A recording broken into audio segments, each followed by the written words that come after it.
Welcome to the E-Pathshala series in computer science. This is the 12th module in the subject of cloud computing. So, in the last class we saw the use of logical clock, Lamport's logical clock and vector clock, and we looked at how these clock values can be used in a distributed environment like cloud to order events. Now, it is very important to correctly order all the events and vector clock and logical clock help us doing that. In this class, we will see what is an election. We will ask why we need election in a environment like cloud, and we will take a look at some good or popular election algorithms. So, first we answer the question, what is an election? This is the definition. When there are many same or similar processes or nodes and one of them is needed to perform some privileged functions, maybe as an example resource allocation, the chosen process or node is called the coordinator, or it is also called the leader, and the method of choosing the coordinator is called an election. So, election is a process of selecting one among many similar or same processes or nodes. So, that is the method of election. So, why we actually worry about election in cloud? Now, if we look at it, the users in a cloud environment have certain expectations. What are their expectations? That the data or computing should be accessed without no latency or at least minimum latency or delay. Data or computing should be resilient without or in spite of all failures that can happen. A failure, a server may fail, there may be power outages, and there may be some natural disaster for which our data centers may be totally destroyed. But irrespective of all such problems, a cloud user expects that access to data and computing should continue. The data or computing should be 100% available to the user, which means that anytime, day or night, the data or computing should be accessible to the user, and no data should be lost or corrupt. So, the value of the data should not change at all at any point in time. So, these are the promises we make to a cloud user, and very important to be able to follow that, because the model is pay as you go. So, therefore, the users are paying for all the services and they expect that we are able to give those services. So, this latency, the data centers or our servers which contains our data or are doing the calculations can be anywhere. User, since they are accessing the data centers over the internet, they can also be anywhere, and the user is not aware of the location of the servers. So, cloud makes it transparent to the users as to where the servers are located.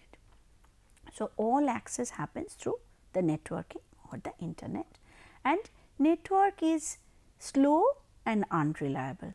So, more time may be taken for a specific communication, and some packets may be dropped which requires to be sent, retransmitted, and this will take a lot of time. So, how do we ensure all these expectations of users, that data should never be lost, data should always be accessible, data should be data or processing should be accessible within a certain period of time? These are all requirements that we need to look at. Now, let us see what is resilience.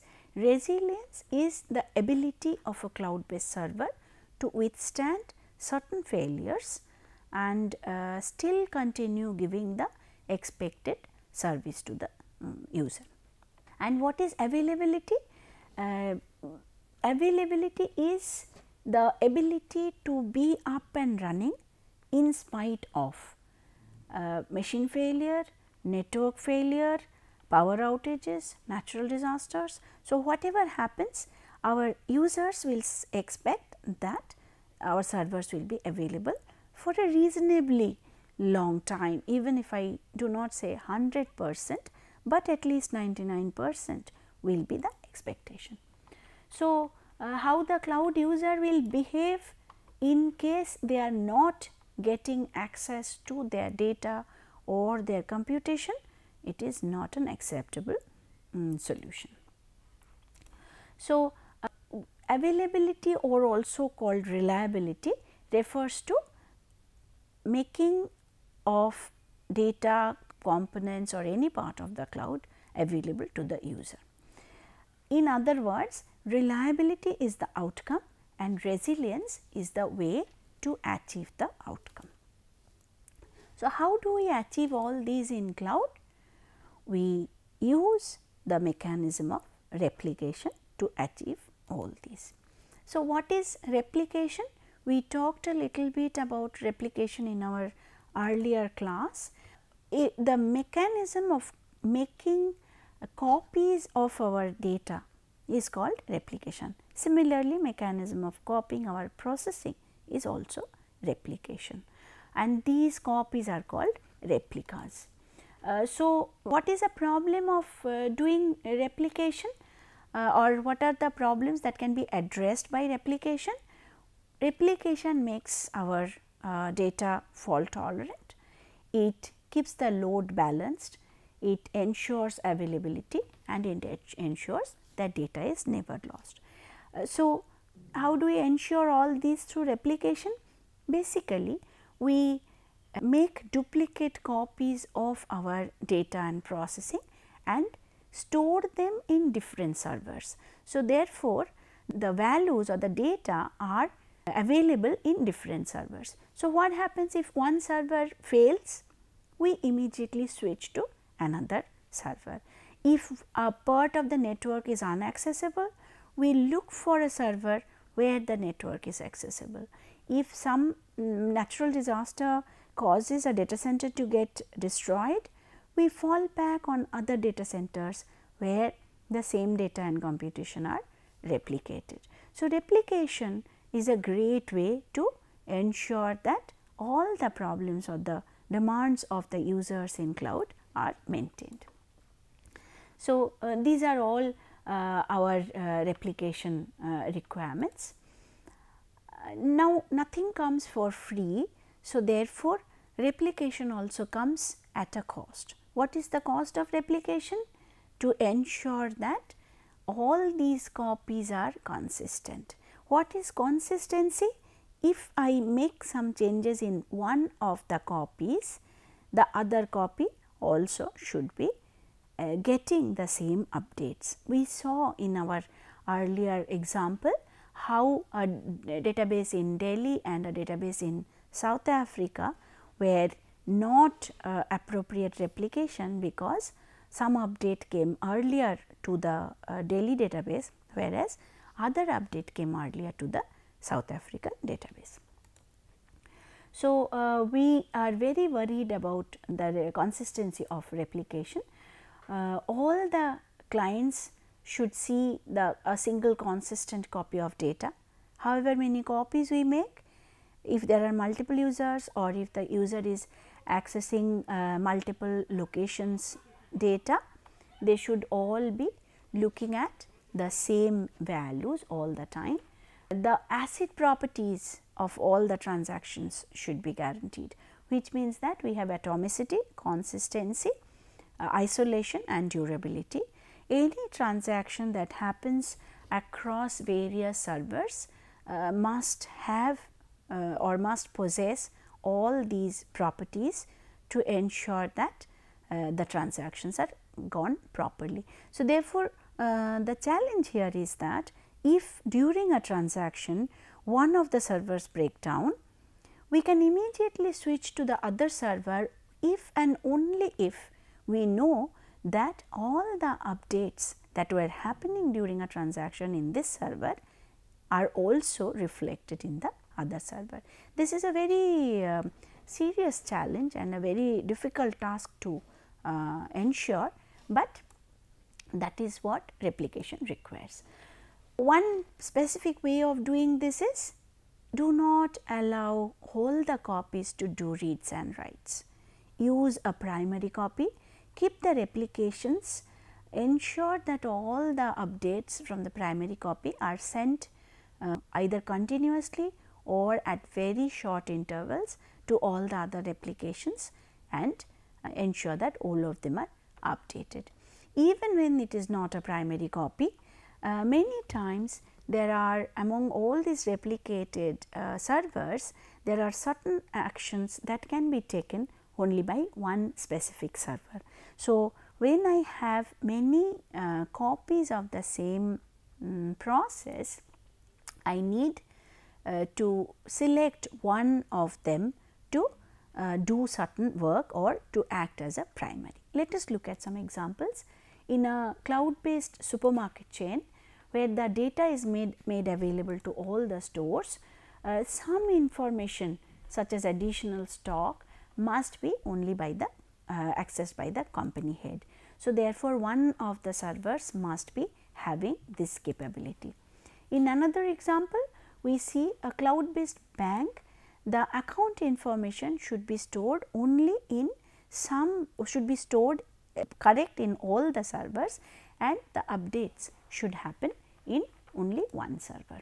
In another example, we see that if it is a reservation system, say a railway or an aeroplane or whatever, then different parts will be accessed by different users, but the updates should be continuously sent and received. So, all the replica copies should be updated, and again here certain functions have to be, the aggregation of these different parts have to be done by one of the servers. The point here is, and there are many more examples that we can give. We can see that MongoDB replicates its data and it has a primary copy. Apache Zookeeper also replicates the data and uses one main server to access. So, what is the election? We need a leader or a coordinator among a group of similar processes. If it is a one time job, then we can fix it and forget about it, but it is not a one time job. We have to take into account the fact that processes will fail. So, if a coordinator fails, then the system should not stop. What actually is done is, as soon as a coordinator has failed and any one of the participating processes is able to detect that a failure has happened, immediately an election is conducted or held and a new coordinator or leader is selected. So, two phases. The first phase, identify one process which is the leader or coordinator, and then all non-faulty processes are informed about this decision. Whenever a leader crashes, any one of the participating processes will understand that the leader is unresponsive and it will start an election method. Phase 1 and phase 2 will execute. Now, correctness of an election algorithm, there are 2 points. First is the liveness, that means only coordinator should be selected in a finite time. The process of selecting should not go on forever, and the other one is called safety, which says that exactly one non-faulty server will be or process will be selected as the new leader. So, there are various attributes which are used, but the most common attribute is the ID of the process. We see the examples often enough with highest ID, but the lowest ID also is possible.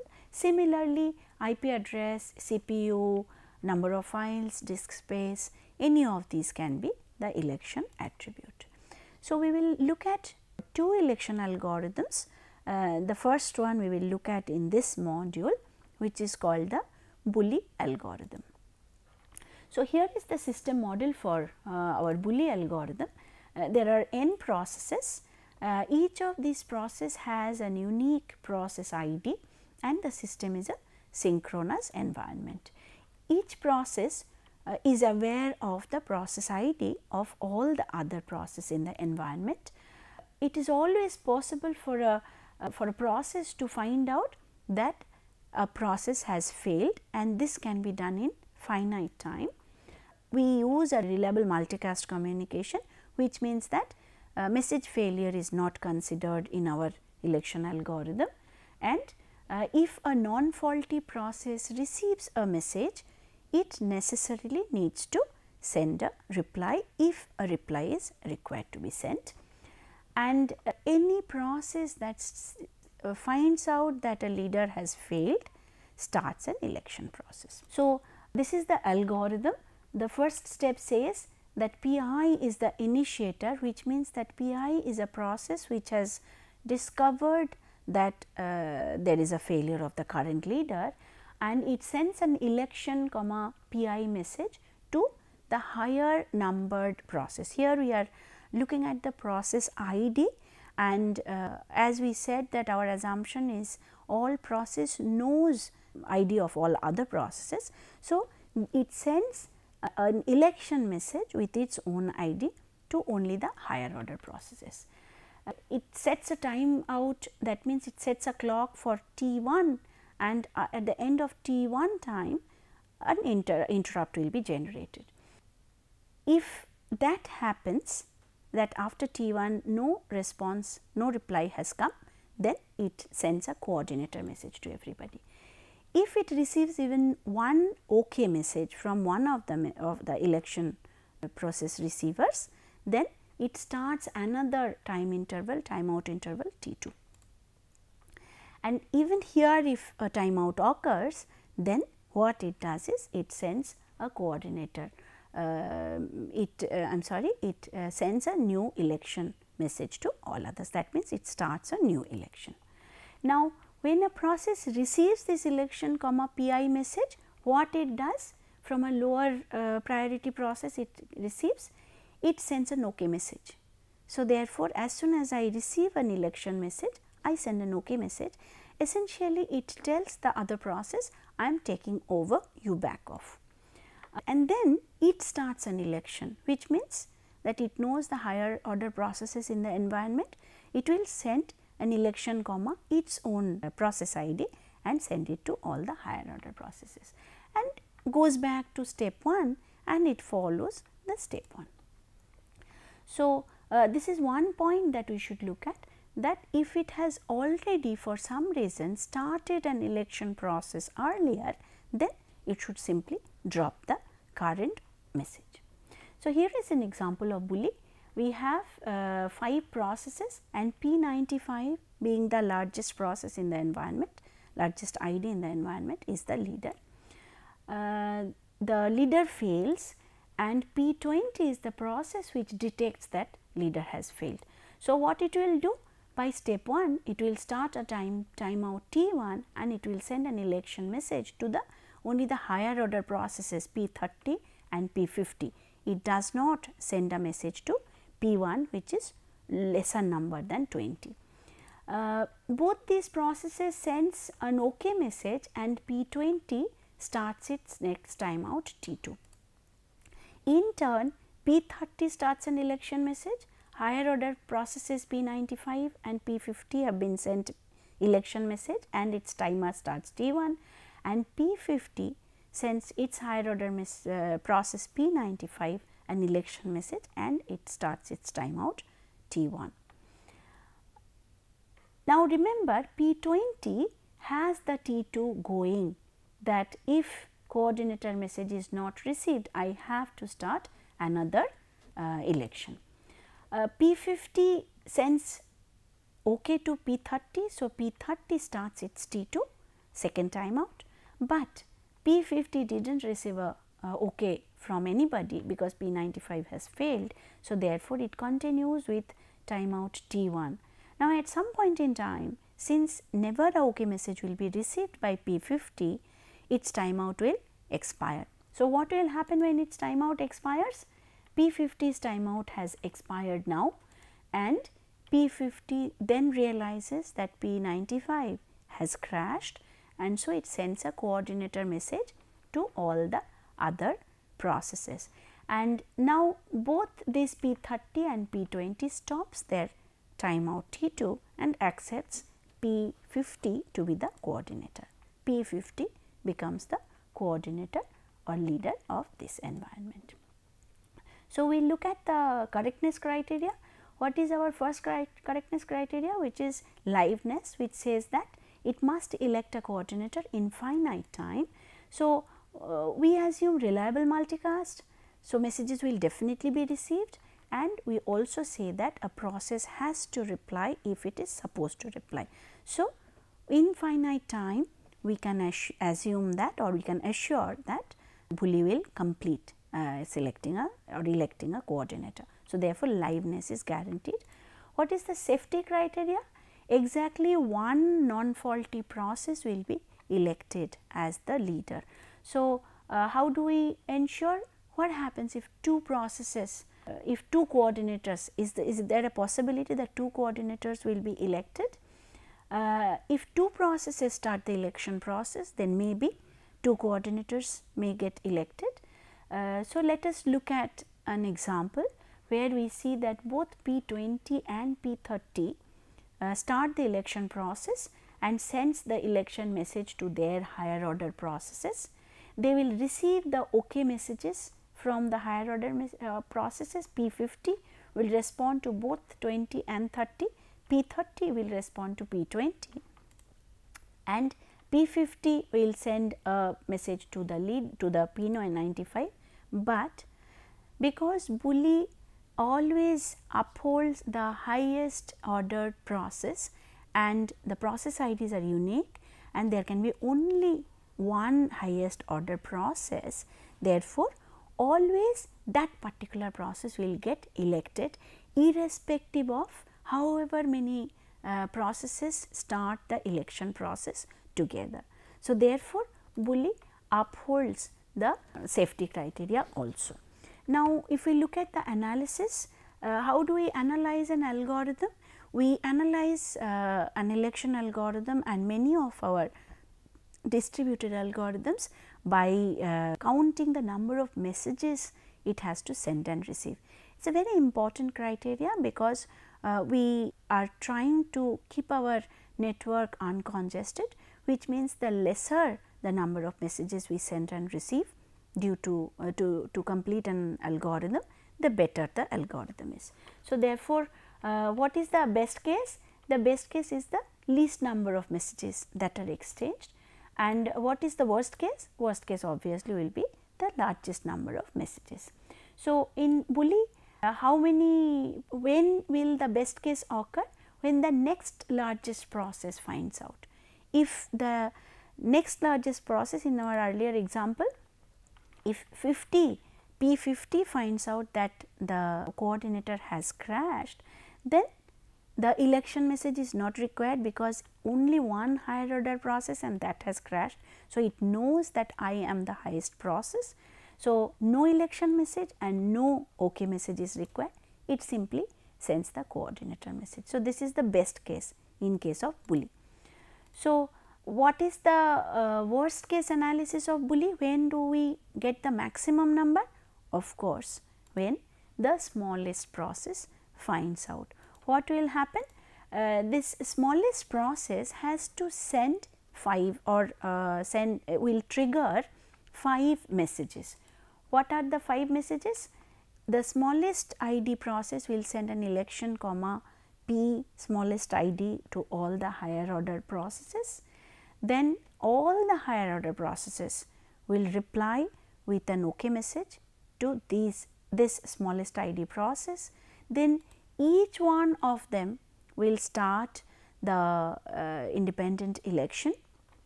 So, the second highest ID will send, the third highest ID will send, the fourth highest ID will send, and a timeout T1 for answers at the second highest process will occur, because all the others will receive, as we have seen in our earlier example, all other processes will receive an OK message from the second highest server, but the second highest server without knowing that the highest server is dead, we will send an election message to that and we will never receive an OK. So, therefore, a timeout will occur and then a coordinator message will be sent.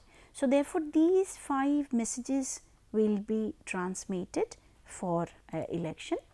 So, the best case is when if n is the total number of processes, then it sends n minus 2 coordinator messages. Why n minus 2?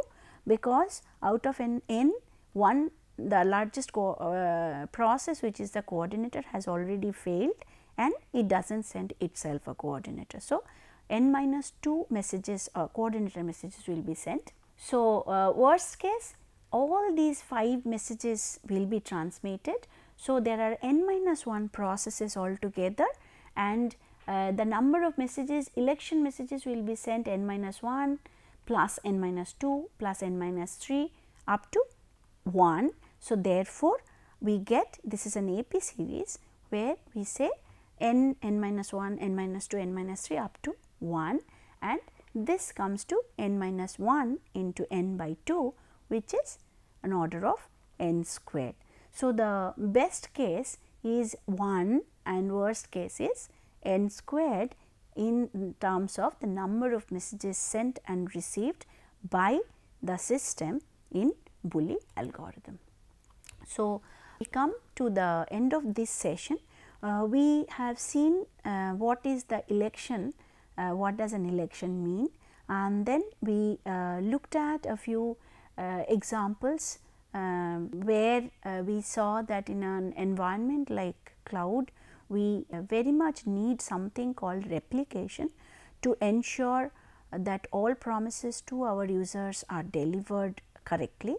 And in a replicated environment, we saw that one of these must always be chosen for various reasons, either it is because it is a primary copy or it is because it is required to do some special functions. One of these replicated servers or processes should be chosen to do that special work, and that is the process of election. We looked at the correctness of election algorithms.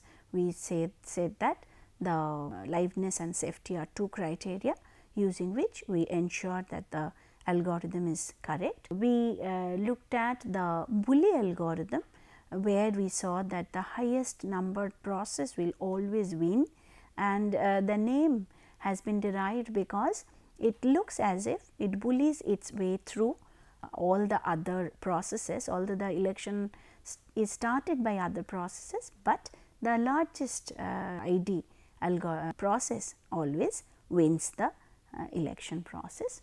And we looked at the liveness and safety criteria of Bully algorithm and the complexities with respect to the number of messages. In the next class, we will look at the other election algorithm, which is the ring algorithm, and we will also look at some practical election algorithms that are being used in cloud. These are our references. Thank you.